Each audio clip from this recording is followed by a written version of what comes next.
Is she dead? I'm afraid so, son. What happened? Your dad called 911. Said his wife fell down the stairs. Jim, it don't look like an accident. How much blood? Like the woman's head exploded. Mr. Peterson, the house has now been declared a crime scene. It's a witch hunt. Revenge, Bill. That's what this is. One piece of advice, keep your family close. You'll need them on your side.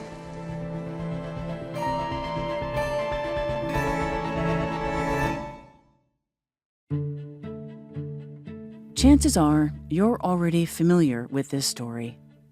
On December 9th, 2001, novelist Michael Peterson called 911 with a frantic plea. His wife, Kathleen, had fallen down the stairs at their Durham, North Carolina home. She was unconscious. By the time the police and emergency services arrived, Kathleen Peterson was dead, and the walls and floor of the staircase where she was found were covered in her blood. Investigators immediately suspected homicide. Before the night was over, Michael Peterson was the prime suspect in her murder. And at the time of this podcast recording, in 2022, we still don't know exactly what happened that Sunday night. But we do know one thing about the Peterson case. It kicked off America's true crime obsession. Michael Peterson's saga has been featured in countless podcasts and the topic of water cooler conversations everywhere, mostly thanks to The Staircase, an in-depth documentary series that first aired in 2004 and spans nearly 17 years. Now it's an 8-part scripted limited series on HBO Max, featuring the talents of Colin Firth, Toni Collette, Michael Stuhlbarg, Juliette Binoche, Sophie Turner, and Parker Posey, among many others. My name is Nancy Miller. I'm a longtime magazine editor and journalist, best known among true crime fans as helping Michelle McNamara bring her obsession with the Golden State Killer to light in Los Angeles Magazine. I was also the host of the official companion podcast to the documentary series made about Michelle and the Golden State Killer, All Be Gone in the Dark. And now I'm here as host of the official companion podcast for the HBO Max original series, The Staircase. Each week, I'll sit down with special guests from the show, as well as outside experts who can shed some light on this whole saga, and maybe, more importantly, explain why so many of us are still obsessed with what happened at the bottom of the stairs that night. And while it should go without saying, this is a companion podcast, which means it's best enjoyed after you've watched the first episode. Because while you may think you know everything there is to know about the Michael Peterson saga, I promise you, there are a lot of surprises in store. Today on the official Staircase Companion podcast, I'll be speaking with executive producer, showrunner, writer, and the director of most of the episodes, Antonio Campos, who you may know from his directorial work on the TV series The Sinner and his most recent film, The Devil All the Time. Later, I'll be joined by Academy Award-nominated actress Toni Collette, who plays Kathleen Peterson, to chat about taking on such a tragic role.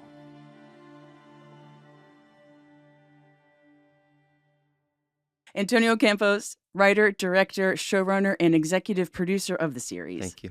Welcome to the podcast. Thanks for having me. Okay, so we're going to start from the beginning. And by that, I mean the very beginning of the first episode. Mm-hmm. There is a really important quote that I want to make sure that we emphasize. Mm-hmm. And in most retellings of documentary true crime stories, what you see in the beginning of a title is inspired by true events, based on a true story. But that's not the case here. It's actually scripture from the Gospel of John. I feel like it's the key to understanding this series. It's the Gospel according to John 18:37. I was born for this. I came into the world for this, to bear witness to the truth. And all who are on the side of truth, listen to my voice. Truth, said Pilate. What is that? It was the first thing I wrote for the pilot because it kind of was in a lot of ways the thesis of Yes. what I realized after working on this thing for years. I realized that this was kind of the way to start it. Just to sort of set the scene of what's happening here, you have someone who is persecuted. I'm certainly not thinking that you're suggesting Michael Peterson is Jesus, but No. let's talk about why this was the thing that was the excerpt there or quote that inspired the series. So I guess I'll go back Yeah. to the very beginning of my relationship with this story. The series itself is very much is reflective of my experience with The Staircase. I was sent the first 8 episodes, which were all that existed in 2008. I was sent a DVD by a producer who had seen my first feature and thought I might be interested in the idea of adapting the Staircase documentary into a feature. And I watched it, and I was hooked. It was Christmas of 2008, and I watched it, I think, in one sitting, Yep. all 8 episodes. And in the very beginning, I convinced myself that by becoming an expert, by getting every book I could get on blood spatter and every kind of detective book I could buy, I thought if I could become an expert and learn those things and then apply what I learned to looking at the evidence in this case, that I somehow would crack it. There are about 1 million people listening going, same, Yeah, they're like, nodding, no, same. yeah, Mhm, of course. mhm. Well, yeah, that's how you do it. Right. And over the years, the story had developed even more, and there was another big turn, another big twist. And I was like, okay, well, now this is the end. And there's still more to learn. And so I said, okay, well, I gotta account for this new ending.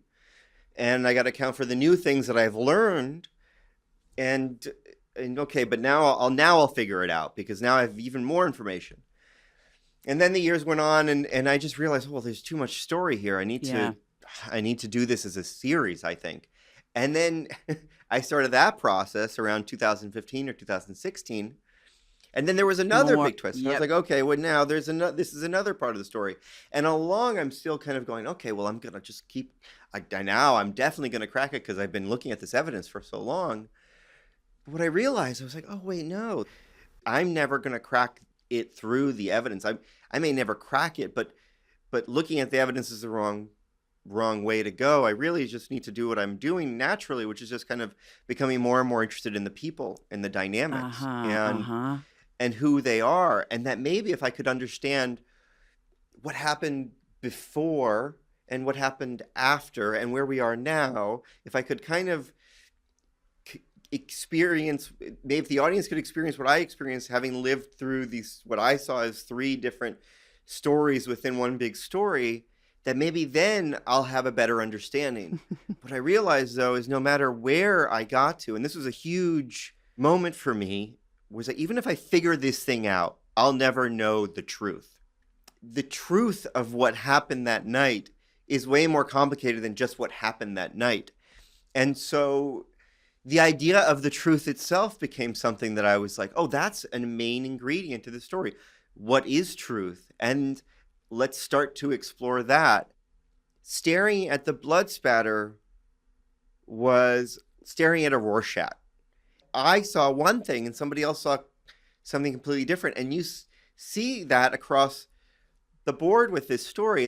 One person will look at that crime scene and say definitively that it was this, and another person will see the same crime scene and say definitively it was that. Yes. And they will have 2 very different ways of arriving at their conclusions, and in their minds that is the truth. And so at the end of the day, with this thing, why The Staircase to me was such an important kind of true crime story to continue to explore and dissect and deconstruct and put back together, was because I think it got to the essence of what I find interesting about true crime, which is how much it exposes, yes, and how much mystery still remains, because that is what The Staircase is. Well, and what's more, what happens right afterwards is that Pontius Pilate says, I'm going to wash my hands of this whole thing. It's not up for me to decide. And he says, I'll let the crowd decide. The crowd says, crucify him. So I was wondering, is this an additional sort of, I don't know if it's an indictment or a statement of a true crime audience? Yeah, no, maybe it is. It is a statement. It is an indictment to all of us for trying to thinking that we are all truth finders, and that we can sit from the comfort of our own homes and either indemnify or crucify the people on these screens. I started going nuts with people being certain. I really have a hard time with certainty because when people are so convinced of something, and they will fight you on it. People are like, he's guilty, he's innocent. People were so convinced one way or another. I kind of just enjoyed sitting back and just sort of listening. At this point, I don't engage in that conversation. I just kind of, when people ask me, I just sit back and allow them to talk or allow them to have an argument with somebody else in the room, because to me, I just like to ask questions. I think that if you keep asking questions, maybe you arrive at something that's closer to what the truth is. Well, and I think this helps set up the series for people who are watching, where we won't be seeing a chronological retelling of the story with suggestions of what really happened, but that it's saying what you believe to be truth is actually what you've enjoyed as a narrative. First as the documentary series, and now here we are in this story. That's kind of what it has to be, because this was not an easy thing to push up a hill. As much of a no-brainer as it might seem, like, oh, well, this is a very well-known documentary and it's got a built-in audience or whatever. Like, it was not an easy thing to get made, because it's complicated. You know, it's not like, oh, this is just a juicy story. It's got a lot of twists and turns, but it's ultimately complicated. And sometimes people wanted me to end the story very much like he did or he didn't do it. Yes. And I said, great, that's good, but that's not how this show or this film ends. And so that was kind of the end of that version of it. And when I did figure out the big structural idea, which was that there were these 3 different timelines running concurrently, it's just like, well, this just has to be a series. What I'd love is for people to be pulled in various directions and go from feeling certain to feeling very uncertain. When Maggie and I set out to sort of do these depictions, we became very obsessed with how much we could try and replicate.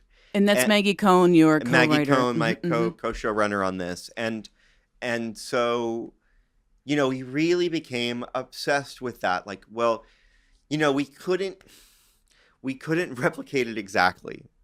And we had to accept that, because no matter, like, we recreated the staircase. We took measurements from the actual 1810 cedar. We rebuilt the staircase on a stage. We made a green screen staircase for the depictions. We got obsessive with, like, differences between, you know, a matter of inches and centimeters and millimeters, and had to redo things to try and get it back to what was the correct dimensions. But then it was like, well, Kathleen Peterson was 5'2" and Toni Collette's 5'8", and that changes a lot. So we had to go, okay, well, you know, we can essentially recreate the scenario, but the actual spots where there was blood spatter, we will never get that exact. That is, there's too many variables involved that we just had to accept that it was like we just needed to get a certain quantity of blood and then allow for the audience to fill in the blanks. And the things that we knew, the things that we could recreate or replicate, we felt obligated to do so. Because I think in sort of even acknowledging the complexity of truth, you have to also acknowledge the things that are known. So you put a certain emphasis on accuracy in context. Yes. And then from there, you sort of built a creative narrative so people can understand that this is a work of fiction, yes, but it's with a spine or lungs or liver, I don't know, vital organs that are based in truth. Beautifully said, Nancy. Amazing. You should just, I would rather hear you talk about the show. I was thinking, how do I describe this series to somebody? I think as audiences, we've gotten so like spoiled with the incredible television that people may not understand how complicated it is to create various timelines, through lines, also kind of lay the seeds for the circumstances that are going to lead to someone's death. And I was like, it's kind of like a Rubik's Cube that can travel through time. Because you could have easily just taken a simpler path, Antonio, and said, I'm going to retell this, and we're going to do a meta thing with the documentary, and we're going to start from the beginning, and it's going to be totally satisfying. So why take the hard way? Why do the multiple timelines and layers, especially as someone who has to think about shooting the thing and then getting it all to connect? It was only interesting to me if it was complicated. The stories in general that I like to tell are ones that are complicated and have multiple layers and do not have characters that are easy to pin as one thing or another. It just felt from the beginning that there was not an easy way to tell the story, and that the fun part would be trying to wrestle it. Talk to me about including Kathleen as a character. You could have easily started with her death, like the documentary did, and told the story from that point, but you didn't. Why? It's so often in true crime stories and mysteries that the victim or the deceased, depending on how you see this, they're just a image, kind of like a specter in the story, and they're not a voice. That was so important to try and understand Kathleen.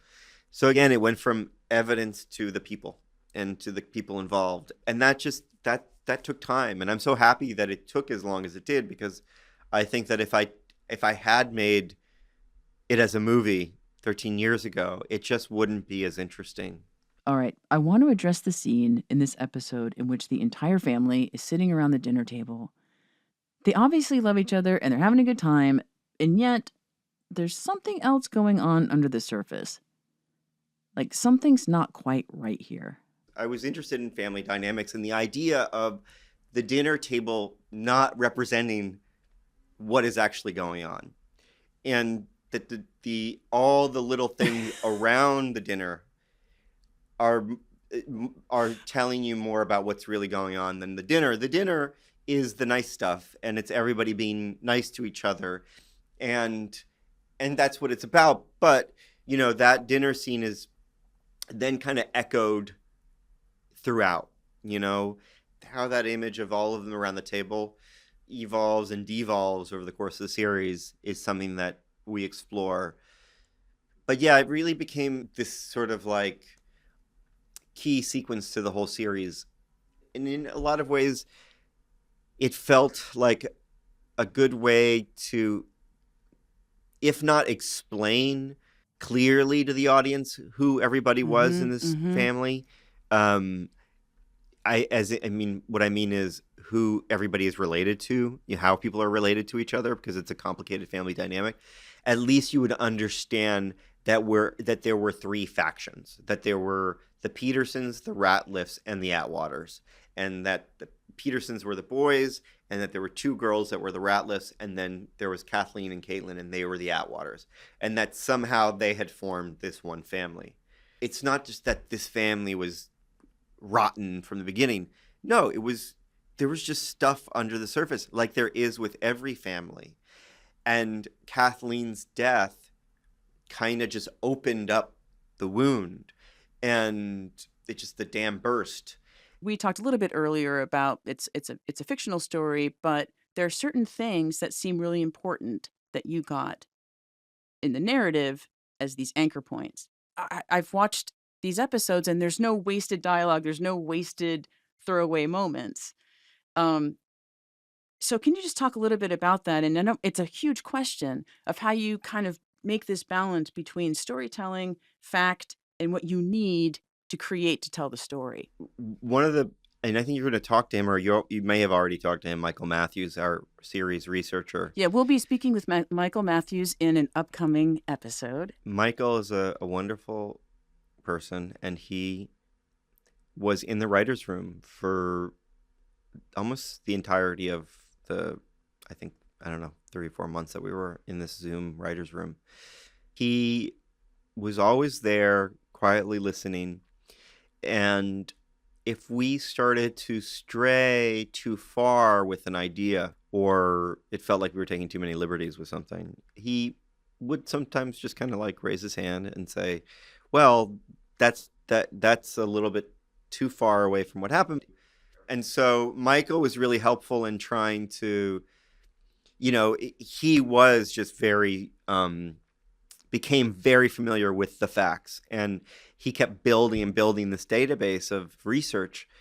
And so, he was a huge asset because he could say, well, here's a bunch of stuff that I just learned. And now writers go process that and see what comes out. Or he could say, that's very different than what really happened or what we know, and might suggest another way to look at it. And that was really helpful. But, at the end of the day, we had to take creative liberties, because if we didn't, we couldn't create a drama. And the only thing that I can say to that is that at the end of the day, though, the essence of what's there, when it comes to a character or when it comes to a story point, is probably 99.9% based on something. It comes from something we learned. And then from there, we would let that fuel us creatively and see where that went. This is inspired by a true story. We're working with real events and real people. But at the end of the day, make it personal. Mm-hmm. And if you make it personal, it will resonate more, and actually will probably feel more truthful. So something that I think people will be talking a lot about is casting. We have Colin Firth, who up until this moment was kind of like my emotional safe space. We now have him playing an accused murderer. Please help me understand.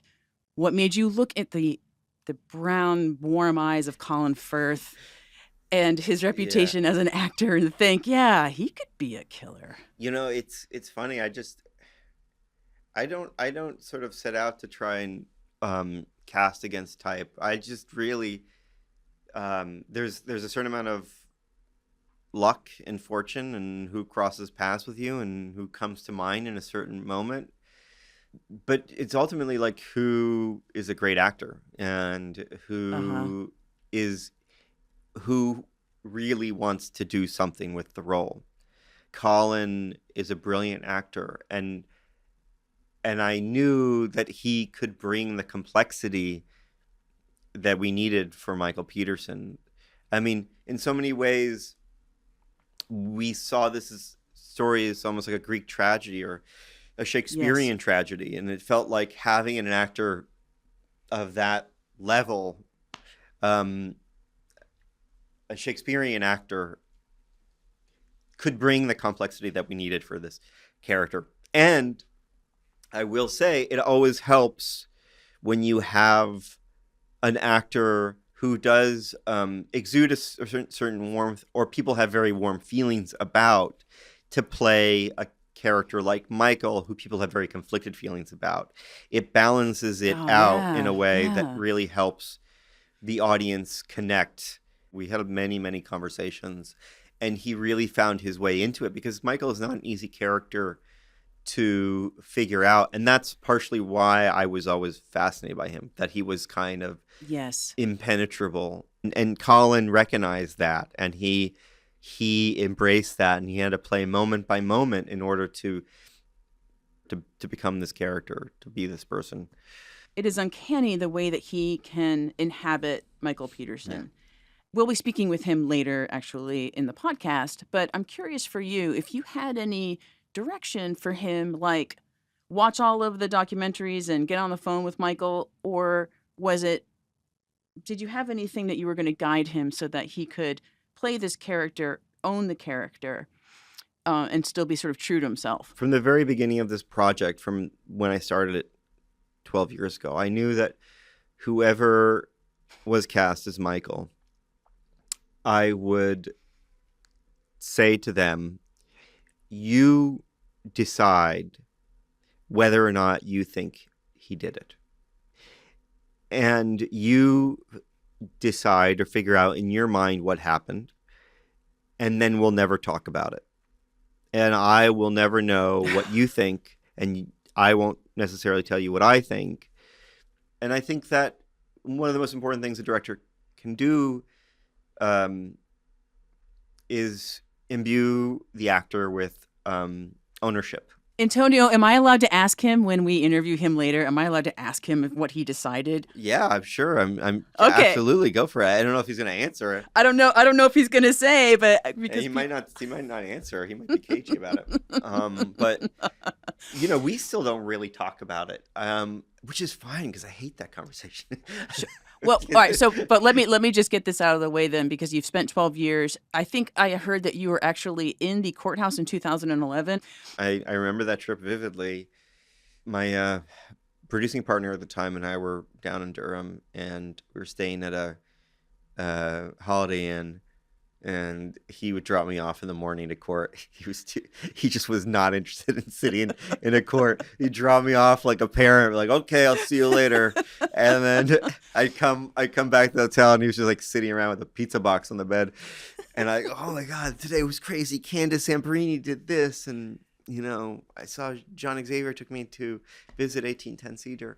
But yeah, no, if you watch episode 9 of the documentary, okay, I'm in the background holding a BlackBerry, recording Candace as she delivers her speech.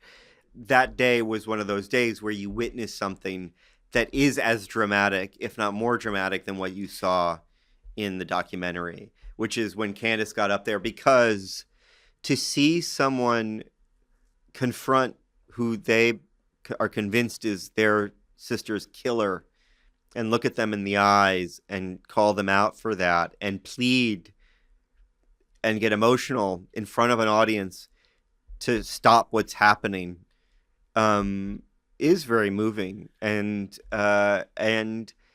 it puts it in perspective. These are just people that are in these very public spaces having to live this out in front of an audience.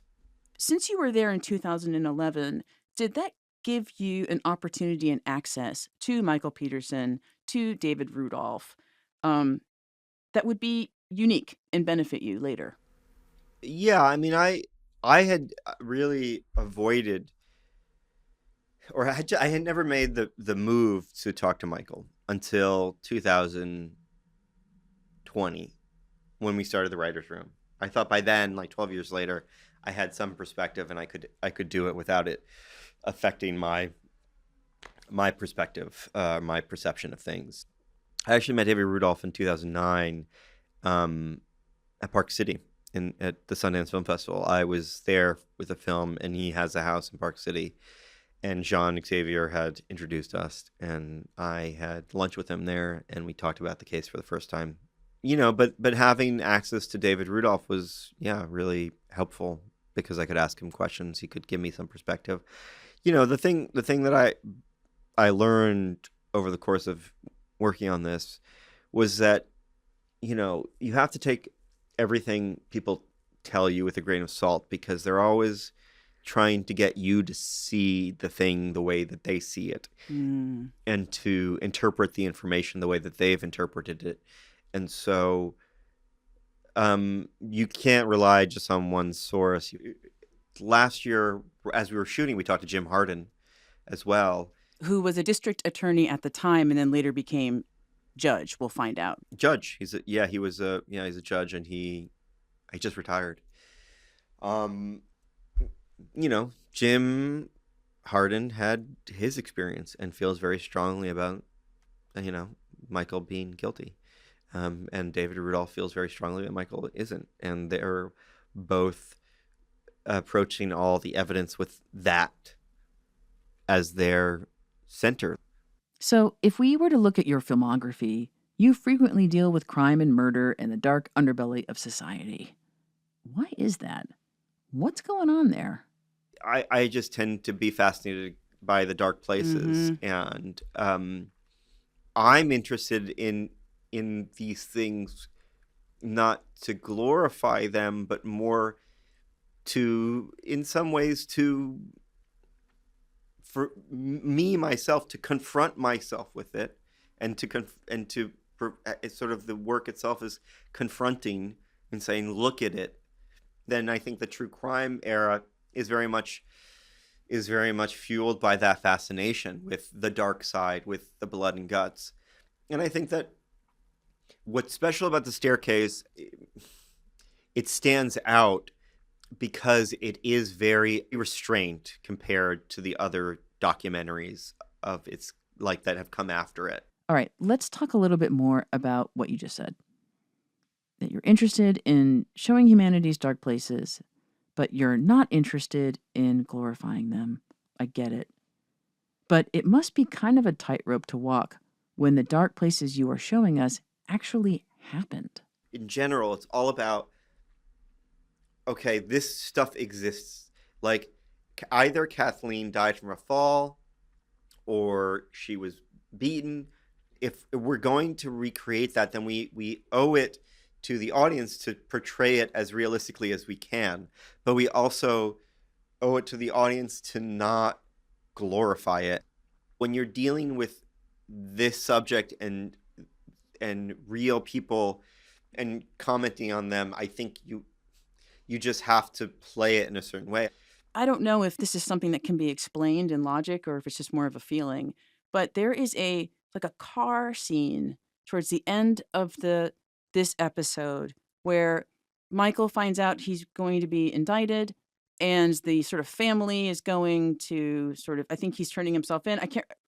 You can tell me, but there's basically this cavalcade of cars and there's this sort of overhead shot that is a stunning piece of filmmaking. It's this overhead shot that gets down over the car and then into the front of the windshield where Michael is in this vehicle on his way to the courthouse. Am I just enjoying some really beautifully executed, well-budgeted filmmaking? Or is there something that, as the filmmaker, you can help me understand? It's so in the script I had just written, the cars drive to courthouse. And I was like, it can't just be that. It's not just that. What is this moment? And this idea of being high up above, which had been a thing that we had talked about early on in the show. It was in the scripts, it's kind of like these big overheads. And I just saw the caravan of cars leaving 1810 Cedar Street. And I thought, well, this is the last moment, really, that they're all together. Because Michael's going to get out, and at that point, there's going to start being a sort of, the factions are going to start forming. So I just saw this big image of the three cars together, but they were also separate. They were each in a different car. So it was a way in my mind of communicating that they're all together, but they're all going through their own thing.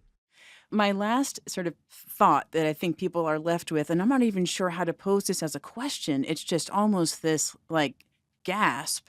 As you see in the final moments of this episode, this mysterious woman in white, it's Juliette Binoche, it's 2017, Michael Peterson's getting dressed for an important court date, as we'll soon see, and she's this new woman in his life. And I don't want to spoil anything for anyone as we move forward, because there's a lot that American audiences don't know that maybe other audiences in other countries do.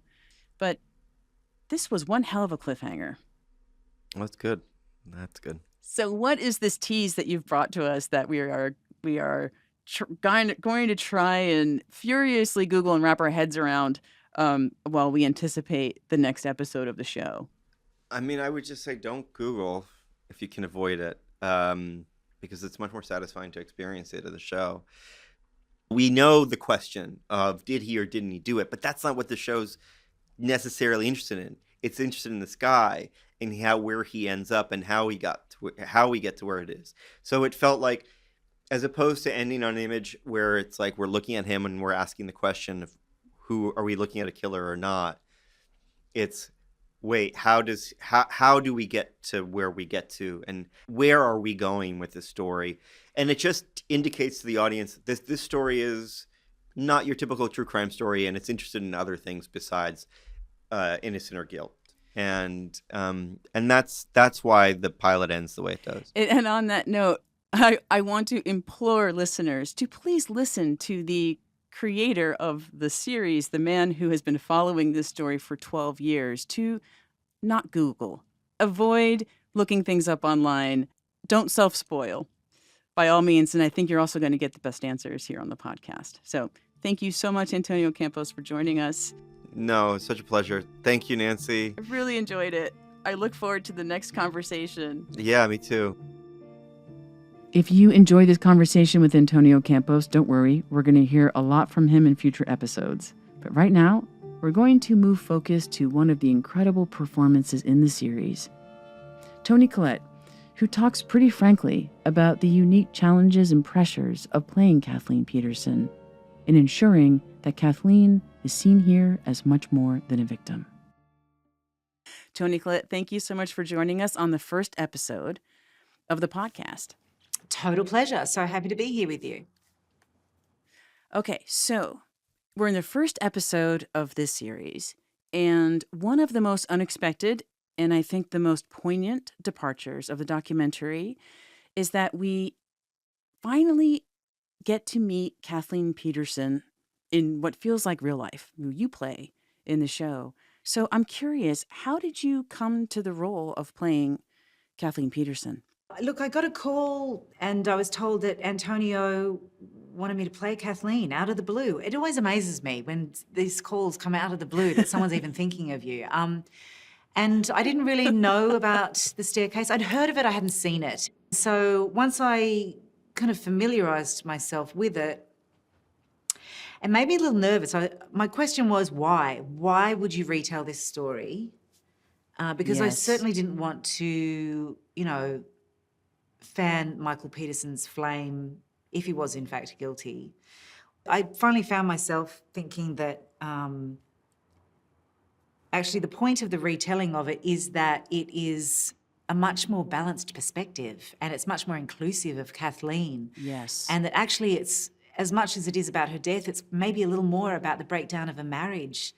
And so I found it really much more of an exciting idea than an intimidating idea. There's a huge responsibility in playing somebody real.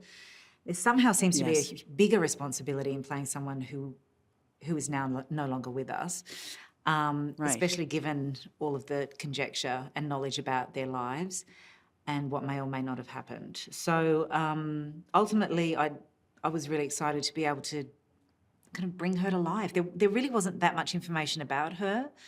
And in a way, I think it was a bit more freeing for me because everybody else was playing someone who really existed, but my character was not around to judge me. That's really interesting because I imagine there's a fear that you are trying to render someone who is really significant in a story, but whom none of us have ever met. Yeah. I mean, ultimately, you just have to try to bring some kind of honesty to the essence of her, to the idea of someone. Right. And along the way, you manage to kind of cobble together a person that someone, the audience will hopefully believe in. But, whether I had seen The Staircase or not, the scripts that were sent to me were so incredibly written, so brilliant, so complex and whole and rich, and it was very apparent just how special it was. So I really wanted to do it and work with both Antonio and Colin. Right, and he had an opposing challenge. There's abundant footage of Michael Peterson. People have very strong opinions of what he's about. Now, you had something freeing in not having a person that people had expectations to represent as a character, but at the same time, you were sort of existing then with what? What did you have to look at? Did you connect with the family? Were there photographs or any types of any material that you were able to access? Well, as I said, the scripts, honestly, were just so informative. Maggie and Toni were just so steeped in the story that their knowledge was ridiculous. They really became, living, breathing reference points for not only me, but I think for everybody. There were a couple of home videos that Toni emailed to me before I even got to Atlanta, and there was, they were very small moments, but they were kind of very informative and quite telling, just dynamically.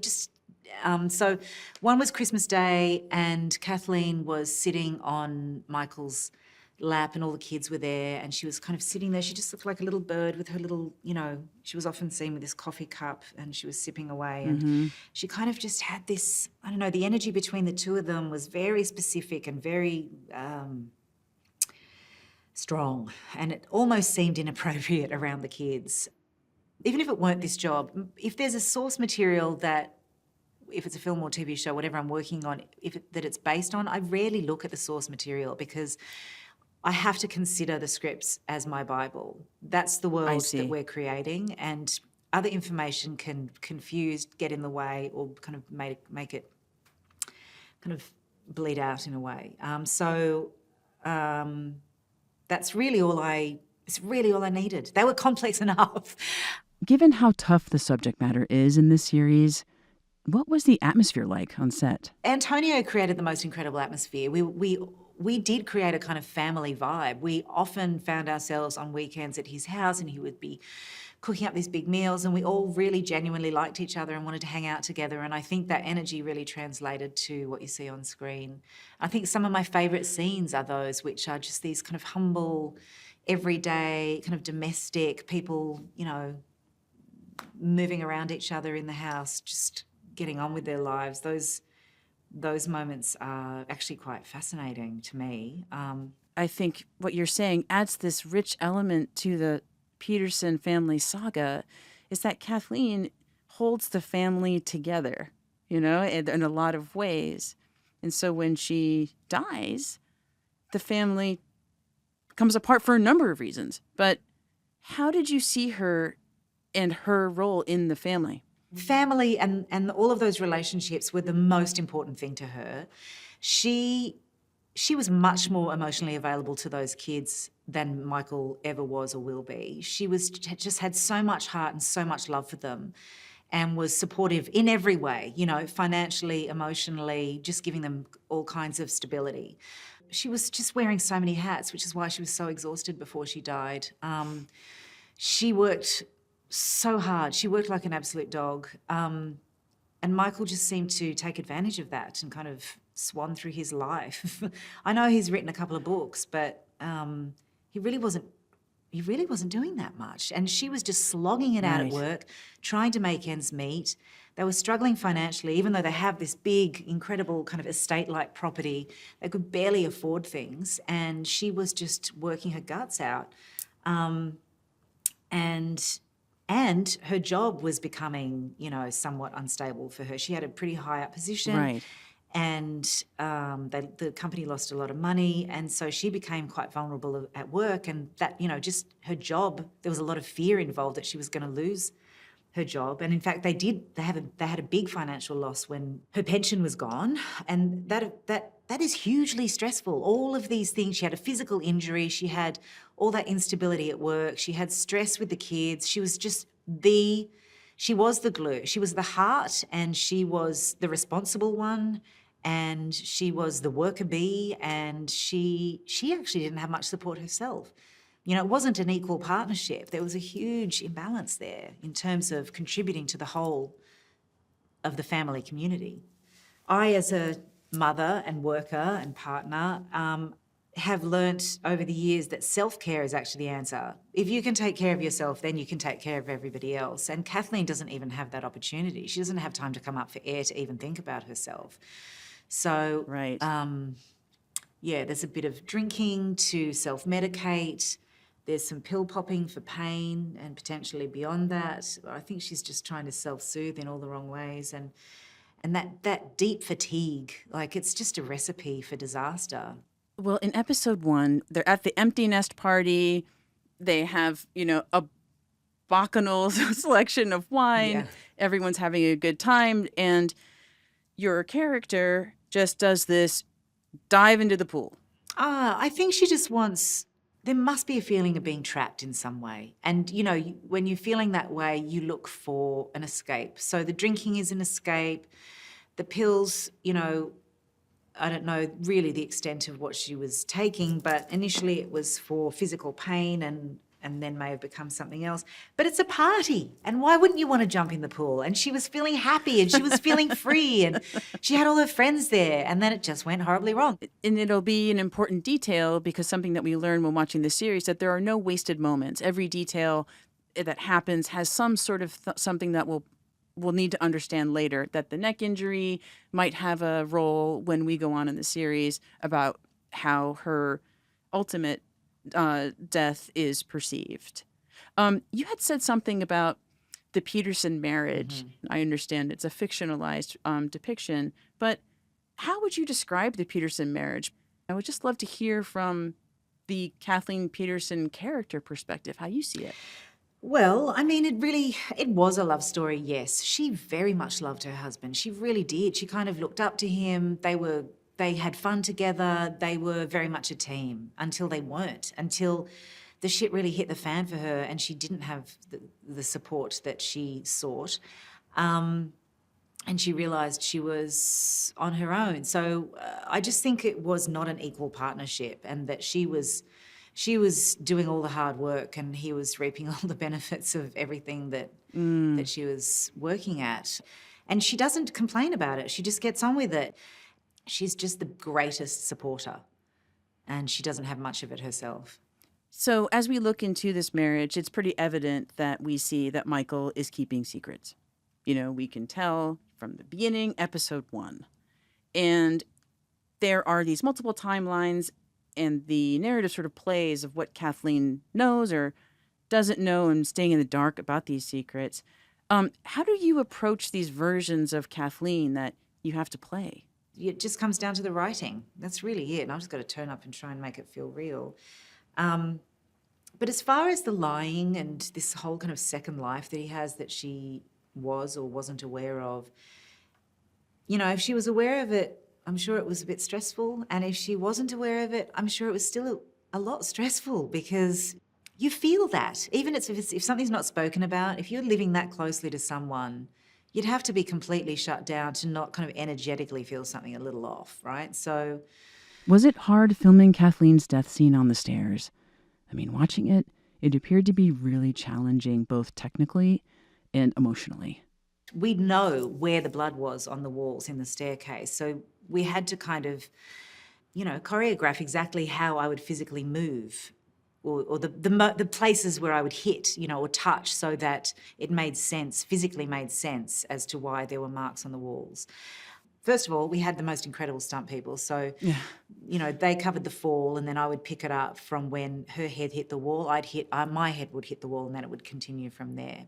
We'd rehearse it and rehearse it and rehearse it, and then we would shoot it without the blood. And then I was kind of rigged up with blood, and I was connected to these tubes up my leg, up my back, up inside my wig into my head.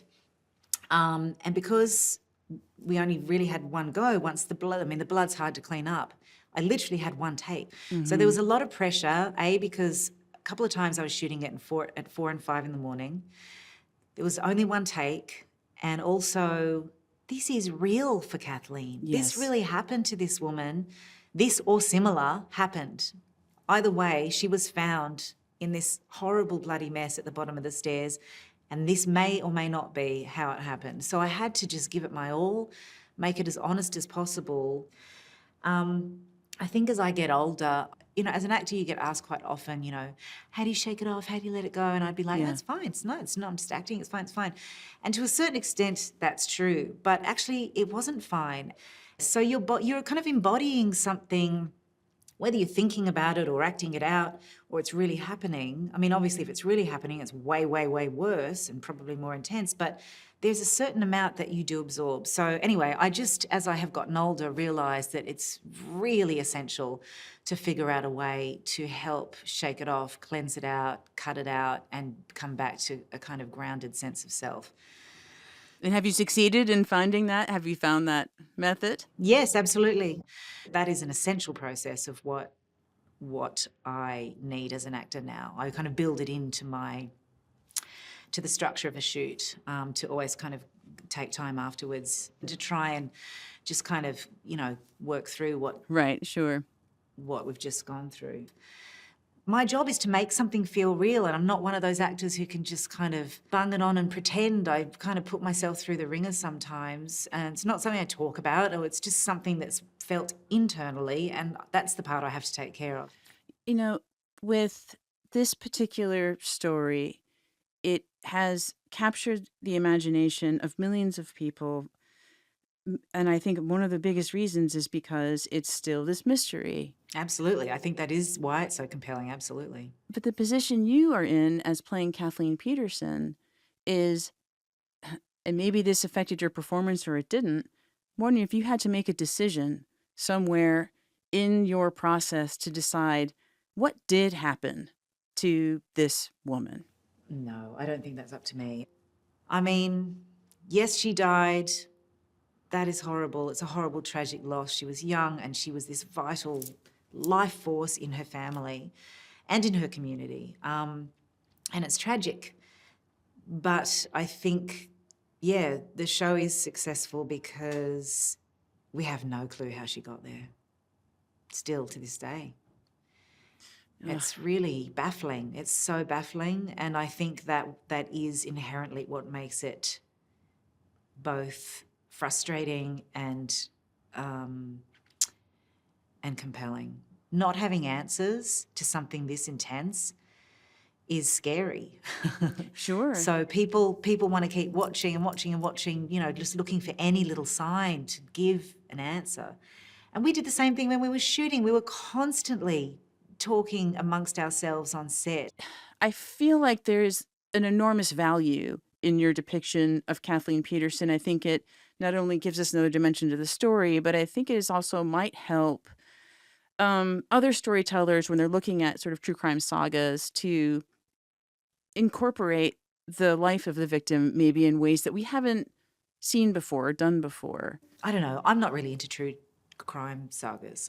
That's not my jam. I don't seek them out. But this is just so much more than that. This is, a heartbreaking story about family and marriage. And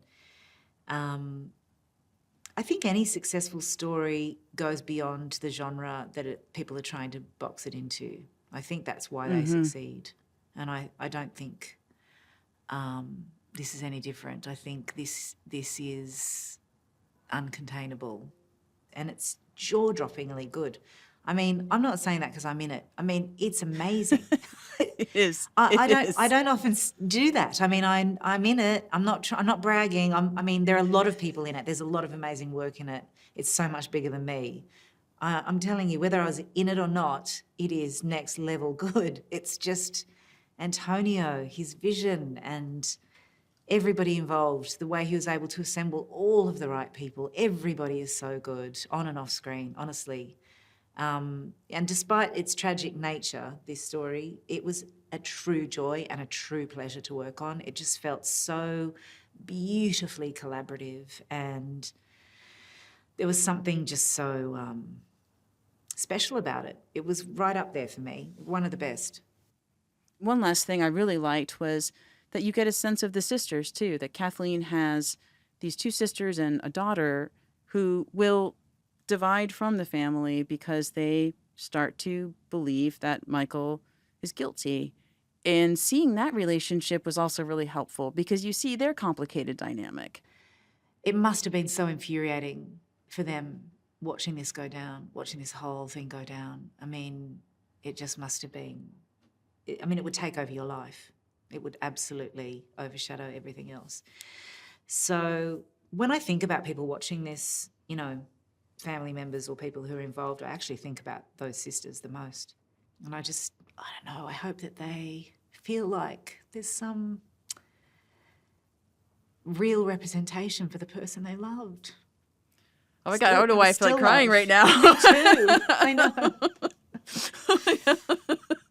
know. I'm so moved by this. Yeah. I mean, that's the whole point. I mean, I think this is about giving the voiceless a voice. The documentary was made, but this is now inclusive of Kathleen, and this is now a much more kind of balanced interpretation of what may have happened, and she's really very much a part of it. I hope I did Kathleen justice, wherever she is. I hope she feels good about it. But also, I really think about her sisters and how it may or may not help them to just have Kathleen have a voice and be represented and seen as a whole human, and not just someone at the bottom of a staircase who's a victim, who's been objectified for years. Look, I obviously couldn't speculate on that, but I would say that the thing that they seem to have wanted, at least publicly, is representation of how she felt, the truth of that marriage and that relationship, and a perspective that she was a wonderful woman that everybody loved, and you have certainly achieved that. Oh my God, I love you for saying that. Thank you. I so appreciate your honesty and your time, Toni. This has been a wonderful conversation. Oh, for me too. I really appreciate it. That's it for this episode. Thanks to Antonio Campos and Toni Collette for joining us today. In our next episode, we'll speak with series co-showrunner Maggie Cohn and investigative journalist James Renner. That episode drops tomorrow. I'm Nancy Miller. The Staircase podcast is produced by HBO Max in conjunction with Campfire Studios, in association with High Five Content. Special thanks to Moses Martinez at Loud and Strong Studios and David Urzua at Studio Awesome. The Campfire team includes executive producers Ryan Alexander Steiner, Rebecca Evans, and Ross Dinnerstein. High Five Content's executive producer is Andrew Jacobs. Our senior producer is Brandon Phibbs. Our coordinator is Mary Auld. Editing and mixing by Robbie Carver. Music from the series The Staircase by Danny Bensi and Sonder Urians. Legal by Diana Palacios. And a very special thanks to you, our listeners. We wouldn't be able to do this without you. So, if you like the show and you have a minute, please review and rate this podcast on Apple, Spotify, or wherever you get your podcasts. Thanks. It really helps people find the show. You can also stream this podcast on HBO Max. See you next episode.